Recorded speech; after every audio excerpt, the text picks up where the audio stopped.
Donc nous allons voir aujourd'hui les métiers du sport et du loisir dans la filière équine. On verra donc pendant la présentation qu'il existe, donc la filière équine se répartit en plusieurs secteurs d'activité et au sein de ces secteurs, nous retrouvons différents métiers, spécifiques pour certains, mais transversaux pour d'autres. Donc c'est pourquoi la première partie sera totalement dédiée aux métiers du sport et à la formation. On fera de même pour les métiers du loisir et les métiers transversaux. Donc vraiment, métiers transversaux, ce sont ceux qui vont intervenir dans les différents secteurs professionnels de la filière. Et puis nous finirons avec quelques chiffres pour vous évoquer l'insertion.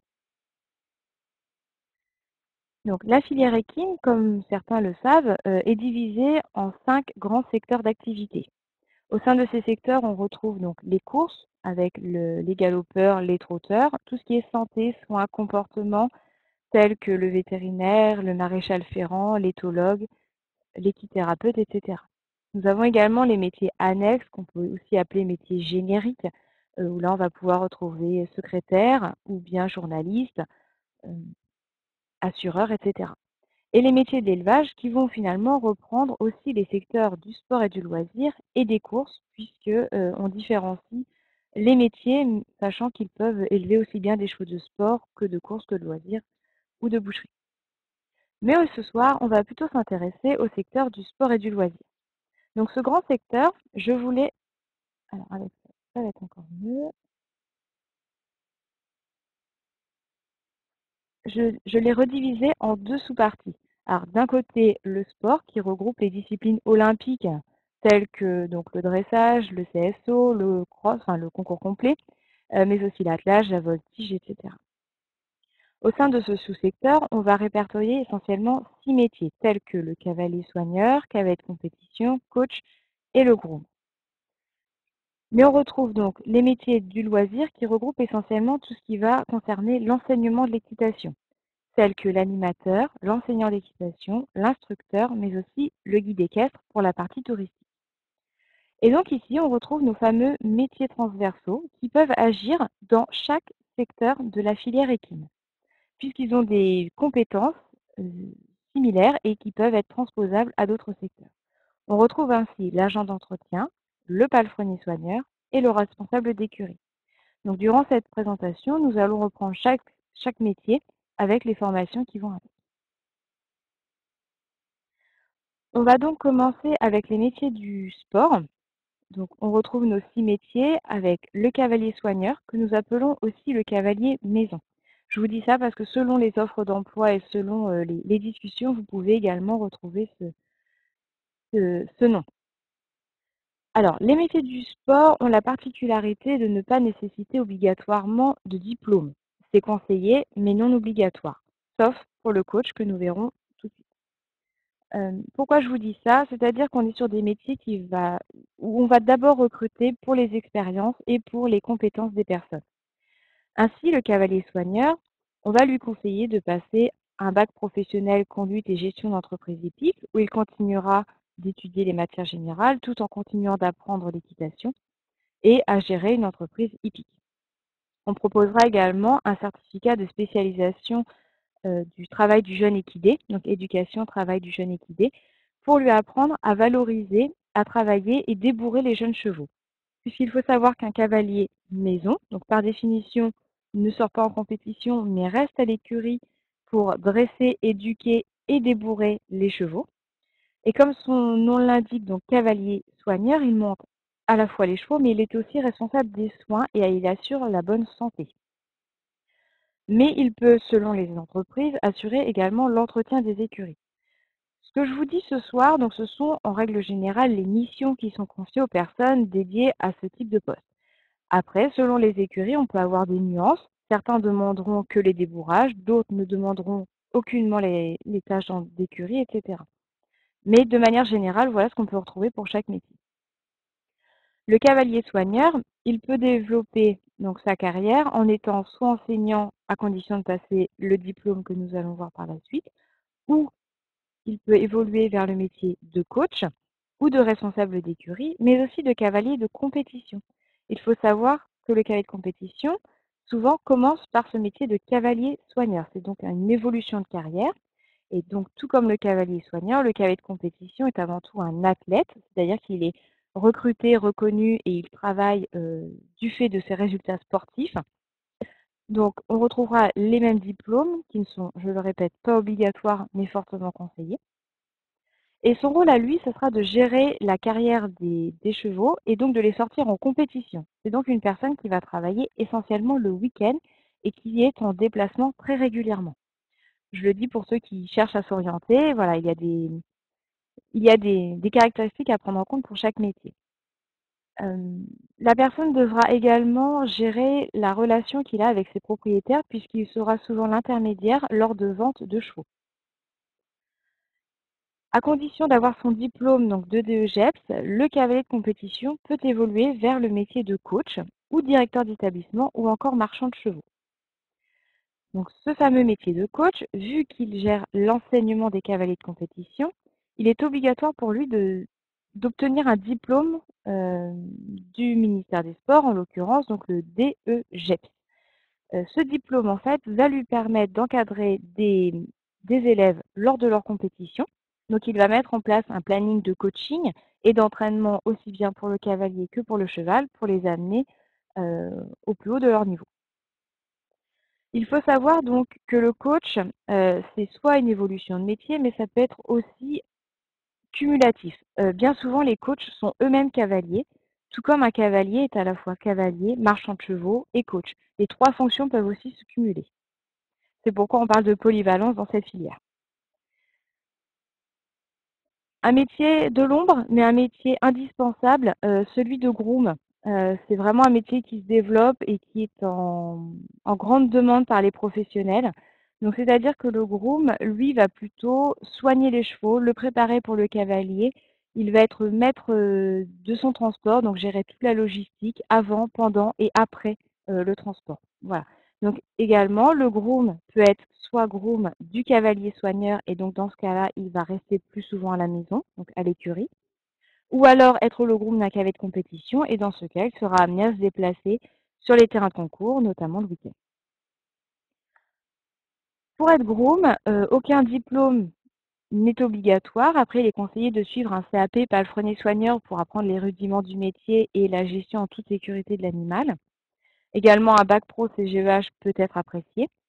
Et il existe de plus en plus des formations de groom qui sont mises en place, donc notamment une qui va bientôt être référencée au RNCP, donc ça veut dire qu'elle sera reconnue d'État prochainement. Et ces formations se font le plus souvent vers l'âge de 21 ans pour la simple et bonne raison que ça leur permet de passer en même temps que leur formation le permis poids lourd. Voilà, qui est une qualité indispensable lorsque l'on souhaite être groom. Le groom peut donc évoluer vers le métier de responsable d'écurie et, si son niveau le permet, évoluer vers le poste de cavalier soigneur. Donc, contrairement aux métiers du sport, les métiers du loisir, eux, nécessitent des diplômes obligatoirement puisqu'ils encadrent du public. L'animateur, lui, il a le choix entre le diplôme d'animateur assistant d'équitation, le BAPAT ou le CQP-ASA, donc animateur, assistant animateur soigneur. Lui, son rôle, ça va plutôt être de familiariser les jeunes équitants avec le sport, donc de les accompagner, notamment dans la préparation du cheval. Ça peut être aller chercher les chevaux ou les poneys, les sceller avec les personnes, etc. C'est vraiment tout ce qui est initiation, accueil du public, et il assure également le soin de sa cavalerie. Il faut savoir qu'un animateur ne peut pas être autonome au sein d'une structure puisqu'il est nécessairement sous l'autorité d'un BPGEPS, donc un enseignant d'équitation. C'est notamment une évolution qui peut être vue pour ce métier, c'est-à-dire qu'on peut commencer animateur-soigneur, puis évoluer vers le métier d'enseignant d'équitation. Donc cet enseignant d'équitation, il sera forcément diplômé d'un BPGEPS, donc c'est un brevet d'état de la jeunesse et des sports, ou d'un CQP-EAE, voilà, qui lui confère les mêmes compétences, mais c'est l'un ou l'autre qui sont obligatoirement dans la poche du moniteur. Donc son rôle à lui, ça sera d'enseigner l'équitation, d'accueillir et de veiller à la sécurité du public, tout en gérant la cavalerie. Donc gérer la cavalerie, c'est veiller à son état de santé, mais également à dresser et éduquer la cavalerie pour qu'elle soit la plus adaptée à la population du centre équestre. L'enseignant d'équitation peut évoluer vers le métier de coach, que nous avons vu tout à l'heure donc avec le diplôme DE-GEPS, ou alors vers le métier d'instructeur, qui va là nécessiter une évolution en termes de diplôme, puisqu'il devra posséder le DES-GEPS, donc diplôme d'état supérieur pour le coup, de la jeunesse et des sports. Il peut être également formateur dans un organisme de formation, donc c'est-à-dire qu'en plus de ses cours, il pourra accompagner les élèves dans leur formation initiale ou en apprentissage. Le métier d'instructeur, donc qui nécessite l'obtention du DES-GEPS, quant à lui, est plutôt sur la partie coaching pour accompagner et entraîner les cavaliers à la compétition. Mais son rôle est surtout de former les futurs enseignants d'équitation. Voilà, c'est pourquoi il est apprécié qu'un enseignant devienne instructeur pour lui-même pouvoir enseigner le métier aux futurs enseignants d'équitation. Donc tout comme l'enseignant, il peut devenir directeur d'établissement ou encore formateur dans un organisme de formation. Quant à la partie touristique, donc on retrouve le guide équestre, qui lui doit être diplômé d'un ATE, donc accompagnateur de tourisme équestre, ou d'un BPGEPS avec la mention équitation d'extérieur, ou encore le CQP ORE pour la randonnée équestre. Donc son rôle à lui sera d'organiser et d'encadrer des randonnées, vérifier forcément l'état du matériel et l'état de santé de sa cavalerie. Il développera des itinéraires en lien avec le niveau équestre des personnes qui vont participer à la randonnée. Il sera apprécié chez les guides équestres, ceux qui vont sensibiliser par exemple à la faune ou à la flore, ou à des aspects très historiques ou touristiques par rapport au parcours qu'il donnera à ses cavaliers. Il pourra évoluer vers le métier d'enseignant à condition d'obtenir un BPGEPS qui a la mention équitation. Ou alors devenir exploitante agricole, puisqu'on retrouve essentiellement des personnes qui vont pouvoir avoir une exploitation agricole avec, on va imaginer, des roulottes et puis en plus proposer des balades pour les touristes. Alors, quant aux métiers transversaux, donc là, on est vraiment sur des métiers qui peuvent s'exercer dans tous les secteurs de la filière équine. Et on retrouve donc l'agent d'entretien, où lui, il n'aura pas vraiment de lien avec le cheval. Son rôle va surtout concerner l'entretien de la propriété, avec espaces verts, tonte et débroussaillage, etc. Aucune formation n'est nécessaire. Cela dit, il est très apprécié d'avoir une personne qui a un diplôme spécialisé en agriculture. Mais voilà, son rôle sera vraiment d'entretenir la propriété. Il pourra être chef d'équipe, mais aussi évoluer sur le métier de palefrenier-soigneur si l'envie lui vient et s'il a envie et surtout s'il a le sens avec l'animal. Donc c'est une évolution possible de devenir palefrenier-soigneur, puisqu'au final, un palefrenier-soigneur, il divise sa journée en deux temps. Certes, il a le temps dédié aux chevaux, donc nourrir, sortir au paddock, aux marcheurs, brosser, etc. Mais aussi 50% de sa journée où il va entretenir les bâtiments avec une grosse partie de curage de box et puis entretien extérieur dès lors que le gérant n'aura pas d'agent d'entretien. Il n'est pas nécessaire, mais très fortement conseillé d'avoir le CAP agricole palefrenier-soigneur de manière à apprendre le métier en toute sécurité. Et il peut évoluer vers les métiers d'assistant d'élevage, donc c'est-à-dire qu'il aura le même rôle, mais avec cette fois, en plus, le fait de pouvoir éduquer les poulains, de gérer vraiment un cheptel d'élevage. Ou alors responsable d'écurie, puisqu'il faut savoir que donc, le responsable d'écurie est bien souvent un métier qu'on appelle donc évolution de carrière, c'est-à-dire qu'on ne commence pas responsable d'écurie, on le devient. Donc c'est pourquoi on peut passer le diplôme de palefrenier-soigneur, un bac pro CGEA, donc conduite et gestion d'entreprise agricole, ou CGEH, entreprise hippique, mais également un brevet professionnel responsable d'entreprise agricole ou brevet professionnel responsable d'entreprise hippique. Donc ce sont des diplômes de niveau bac, mais voilà, où on va en plus du métier de terrain apprendre aussi tout ce qui est la gestion personnelle, gestion de stock, etc. Puisque son rôle à lui sera de superviser les soins et de veiller à la bonne conduite de l'écurie et donc notamment à faire le relais entre le gérant et le personnel. Il peut donc évoluer vers une structure plus importante. Donc on en a fini avec la définition donc, des différents métiers du sport et du loisir. Au sein d'Equiresources, on remarque que 52% des offres d'emploi déposées par les employeurs concernent ce secteur d'activité. C'est donc le secteur le plus pourvoyeur d'emploi sur le service. Et donc là, vous voyez sur ce bref schéma, je ne vais pas trop m'attarder dessus, mais en fait, ce sont l'évolution des offres d'emploi déposées sur le site d'Equiresources par les employeurs. Nous avons commencé il y a 10 ans avec une centaine d'offres d'emploi et l'année dernière, nous avons eu presque 2900 offres d'emploi diffusées sur le site. Cela ne signifie pas qu'il y a une hausse de 20% ou de 15% par an dans la filière ITIN. C'est juste pour vous montrer que Equiresources est un service qui est de plus en plus utilisé et de plus en plus connu par les professionnels, ce qui nous permet d'avoir une image de plus en plus représentative de la filière et de ses métiers. Et donc, on va reprendre nos différents métiers que nous avons vus tout à l'heure. Et on voit bien que l'enseignant d'équitation, donc il a la première place avec 617 offres d'emploi déposées sur l'année 2017. Ensuite, il sera suivi par le palefrenier-soigneur, puis donc palefrenier-soigneur, puis le cavalier-soigneur, ensuite le guide équestre, et voilà, et ainsi de suite. Le coach, donc je tiens juste à préciser, bon, pour les chiffres qui vont suivre, on n'a aucune offre d'emploi. On en a eu 2 l'année dernière en Corée du Sud. En fait, pour la simple et bonne raison que c'est un métier qui se fait essentiellement par bouche à oreille. Et comme je vous le disais, ce sont souvent des emplois cumulatifs. Donc, ce sont des cavaliers qui sont également coachs. Voilà. Donc, seulement à l'étranger, vous pourrez avoir des postes de coach qui sont des ou enseignants d'équitation. Donc les chiffres qui vont suivre, donc j'insiste, viennent de notre base de données Equiresources.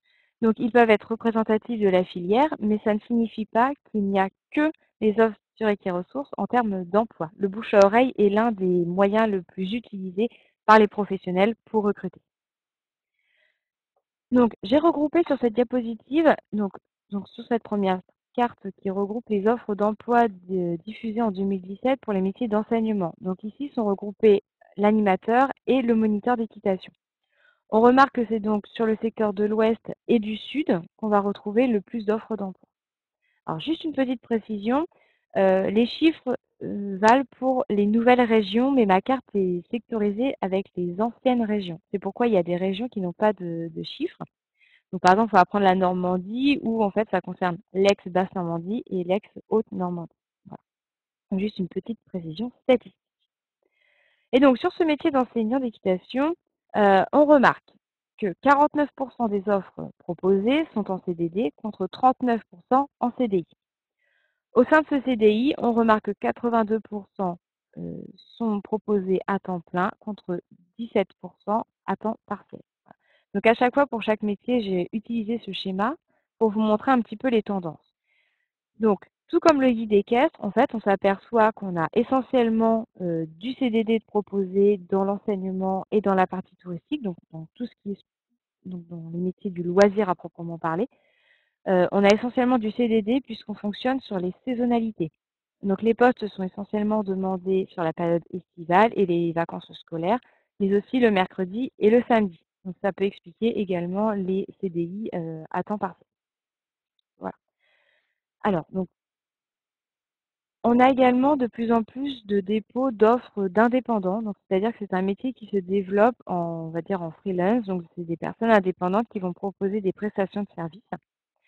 Et donc, nécessairement, quand on est indépendant, on travaille à temps partiel. C'est ce qui explique le 0 et 100% que vous allez retrouver sur chaque métier. De même pour l'apprentissage, on estime que l'apprenti est à temps plein sur une même et seule structure, puisque son temps est réparti entre l'entreprise et l'école. Donc, concernant le guide équestre, donc là, on voit nettement que c'est surtout sur la partie sud que le métier va être développé, avec surtout du CDD.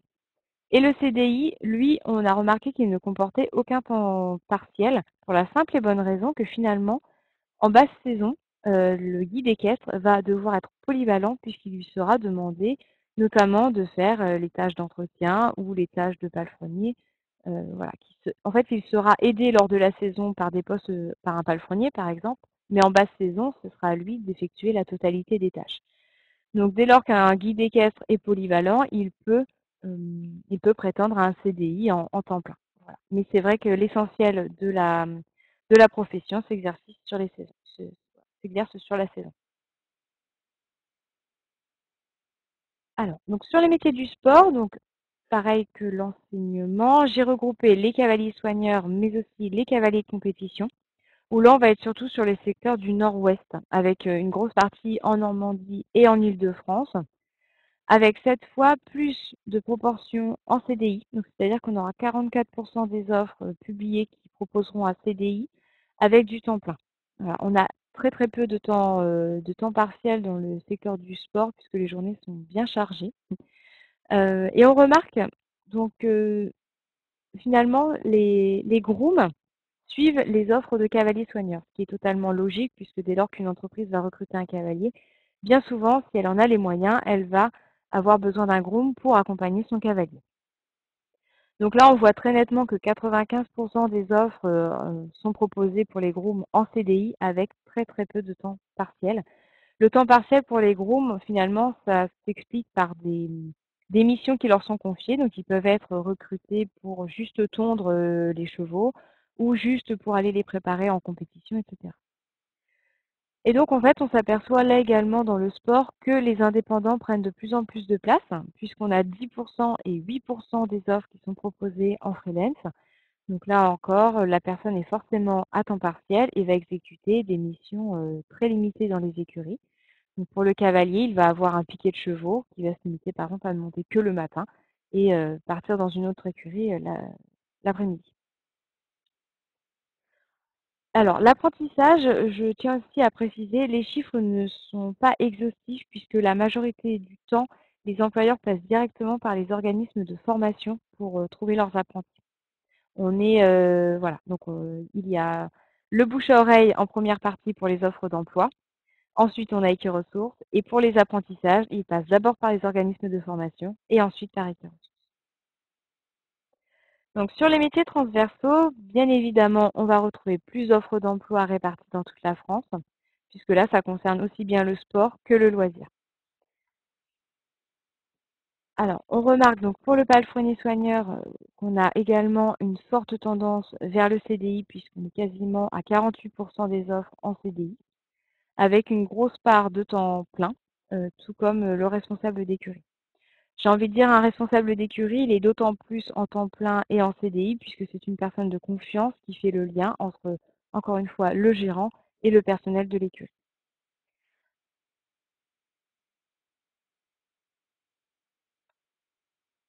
Alors, je ne sais pas si vous savez ce qu'est un métier en tension. Alors, un métier en tension, finalement, c'est un métier où on a très peu de candidatures et en face, on a un certain nombre d'employeurs qui vont demander du personnel. Statistiquement et quantitativement, la filière acquis n'est pas concernée par ce phénomène. Cependant, on remarque depuis quelques années qu'on a des métiers qu'on peut qualifier d'insuffisance en main-d'œuvre qualifiée. Donc, c'est-à-dire qu'on va avoir des problèmes en termes de qualité de compétences des personnes par rapport aux attentes des employeurs. Alors, pour le métier des sports, donc on retrouve le cavalier soigneur où en moyenne nous avons 16 candidatures par offre d'emploi. Le cahier de compétition est à la même échelle puisqu'on en a 17. Le coach, donc je m'excuse, mais vu que nous n'avons pas de statistiques, je ne peux pas vous informer davantage sur ce métier. Quant au groom, nous avons 10 candidatures en moyenne par offre déposée. Je parle bien de moyenne, puisqu'en fait, si vous cherchez un cavalier soigneur ou un groom sans expérience qui n'a pas le permis poids lourd, vous allez avoir des moyennes qui vont exploser avec une trentaine de candidatures. Par contre, dès lors que l'employeur va demander des personnes avec au moins 5 ans d'expérience et un permis poids lourd pour transporter les chevaux, là, en termes de candidature, on réduit nettement le nombre. On peut en arriver seulement à 2 ou 3 candidatures, ce qui ne permet pas d'offrir à l'employeur un nombre satisfaisant pour pouvoir trouver l'employé qui lui convient. En face, donc, je vous ai mis donc, les offres pourvues, c'est-à-dire qu'on a pourvu 1983 offres sur l'ensemble du site en 2017. Donc sur ces offres-là, on en a pourvu 129 pour les cavets soigneurs, 32 en tant que cavets de compétition et 52 pour les groupes. Et en face de ça, on a des employeurs qui ont fini par annuler leur offre d'emploi et ne pas recruter puisqu'ils n'ont pas trouvé, excusez-moi, de candidats qui leur correspondent. Ainsi, on se retrouve avec 14 employeurs sur l'année de 2017 qui ont finalement interrompu leur recrutement et qui n'ont recruté personne puisqu'ils ne trouvaient pas. 4 pour des cahiers de compétition et 8 pour les groupes. Je reviens sur notre métier de groom. Donc, je vous ai dit qu'il y avait des formations qui se mettaient en place puisque c'est un métier qui est de plus en plus tendu. On a des vrais problèmes de recrutement sur ce métier. Les cavaliers sont en pénurie de groom, si on peut parler ainsi.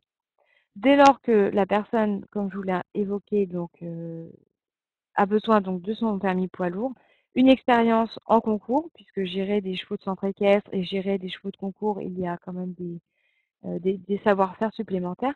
Et on va également demander au groom de pouvoir parler anglais. Alors, on ne va pas demander un niveau extrêmement élevé, mais un niveau qui va lui permettre de se débrouiller en concours, ne serait-ce que voilà, pour s'orienter, pour mettre le cheval dans le bon box, etc. Donc il faut savoir qu'à travers Equiresources, on a un observatoire qui publie chaque année des études sur un métier. Et l'année dernière, nous avons fait, si cela vous intéresse, une étude sur le groom, où vous allez retrouver un petit peu toutes ces tendances du métier. Donc je poursuis avec les métiers du loisir, où là, donc clairement, on est un petit peu plus en dessous des métiers du sport, puisqu'on a seulement une moyenne de 4 candidatures pour le métier d'animateur, 8 pour le moniteur, 8 pour l'instructeur et 9 pour le guide équestre. Voilà. Donc on est sur des moyennes qui restent relativement faibles, il ne faut pas se mentir. Donc on n'est pas pour l'INSEE, pour Pôle emploi, on n'est pas sur une filière équine en tension. Néanmoins, d'année en année, on se rend compte qu'on penche plutôt vers cette tendance. Alors, sur les offres pourvues, donc c'est exactement le même principe. Donc 54 ont été pourvus pour l'animateur, 446 pour l'enseignant d'équitation, 10 pour les instructeurs et 74 pour le guide équestre. Concernant les offres d'emploi annulées, alors statistiquement, forcément, les chiffres évoluent, mais on en reste toujours aux alentours de 8. Donc là, on est sur 9% par exemple des offres d'emploi qui ne sont pas pourvues, 6 pour les moniteurs, 9% pour les instructeurs et 11% des offres d'emploi de guides équestres qui ne sont pas pourvues. C'est-à-dire que les employeurs vont mettre leurs offres d'emploi de plus en plus tôt dans la saison, de manière à ne pas se retrouver sans guide équestre pour la période estivale. Donc c'est-à-dire que pour eux, chaque année, ils doivent recruter un nouveau guide équestre. Et voilà. Donc avant, ils mettaient les offres un mois avant la saison et maintenant, on se retrouve à avoir des offres dans l'hiver pour la saison estivale. Si je reviens sur le métier d'enseignant d'équitation, donc c'est un métier qu'on a également catégorisé en insuffisance de main-d'œuvre, donc notamment sur les vacances scolaires le mercredi et le samedi. Des moniteurs qui ont une expérience, puisque très souvent, donc on a une moyenne de vie professionnelle pour un enseignant qui est de 5 ans, donc ce qui est très très faible. Donc finalement, on a du mal à recruter des enseignants d'équitation qui ont beaucoup d'expérience. Mais aussi des moniteurs qui vont avoir le permis BE, donc permis remorque, et le permis C, le permis poids lourd, qui va permettre d'emmener notamment les élèves sur des compétitions club ou amateurs. Sur les métiers transversaux, donc on a repris donc l'agent d'entretien avec une moyenne de 8 candidatures. Alors ça s'explique aussi. Equiresources est vraiment connu pour son attractivité pour les métiers du cheval et donc un petit peu moins sur les métiers un peu plus agricoles. 14 candidatures en moyenne pour le métier de palefrenier et 17 pour le responsable d'écurie, avec là des profils de personnes à forte expérience. Donc là, en fait, finalement, on se rend compte qu'on est sur une moyenne plutôt faible en termes d'offres annulées sans personne au bout pour les employeurs, avec 7% pour l'agent d'entretien, 6% pour le palefrenier et 7% pour le responsable d'écurie. Alors ça peut être un petit peu étonnant, on pourrait se dire, mais finalement, des palefreniers soigneurs, on a l'impression qu'il y en a plein. Il y en a plein, certes, mais on a besoin d'un profil où, comme je vous l'ai dit, on est sur une journée qui divise en 2 temps. À la fois les soins en chevaux, donc là on va avoir énormément de candidatures, mais aussi la personne, elle doit être bricoleuse, puisqu'il faut un petit peu agir rapidement et en autonomie sur tous les petits aléas du quotidien qu'il peut y avoir avec l'animal, donc réparation d'un abreuvoir, d'une clôture, d'un abri, etc. Et aussi donc la conduite des tracteurs et la mécanique d'entretien des petits outils agricoles, si on peut parler comme ça. Voilà. Donc encore une fois, donc c'est un métier qu'on a étudié donc en 2012. Alors ça remonte un petit peu, mais les données sont toujours fiables et conviennent à la réalité actuelle. Voilà, donc sur le métier de palefrenier soigneur. Alors je m'excuse, j'ai un petit peu débordé sur le temps. Juste pour conclure quand même sur tous ces métiers, en fait, on se rend compte que plus la personne va être polyvalente et plus il sera facile pour elle de pouvoir s'intégrer dans une équipe et plus son profil sera recherché par un employeur. Donc, ce qu'il faut retenir de cette présentation, c'est qu'on a plusieurs secteurs d'activité avec des particularités pour certains métiers, mais il existe des passerelles. Il faut de plus en plus qu'on puisse parler d'évolution de carrière au sein de la filière équine. Et c'est pas parce qu'on commence palefrenier qu'on n'est palefrenier toute sa vie. Voilà, il faut aussi penser à la formation pour pouvoir oser les passerelles et puis évoluer et changer de métier. Ou de secteur, voilà, on peut très bien passer du sport au loisir ou aux courses, à l'élevage, etc. Donc, Equiresources est un moyen de recruter en plus du bouche à oreille. Donc, si certains ne connaissent pas, je vous invite à y faire un tour pour voir ce qu'on y propose. Ça nous permet donc maintenant d'être un indicateur. Donc, ça fait plus de 10 ans qu'on existe. Donc, on est un bon indicateur du marché du travail dans la filière.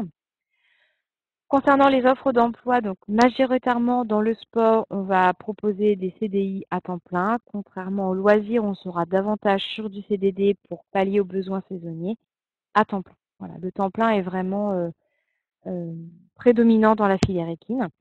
Et on a des métiers qui sont de plus en plus en tension, mais d'un point de vue qualitatif en termes de profil. Voilà, donc j'en ai fini avec ma présentation.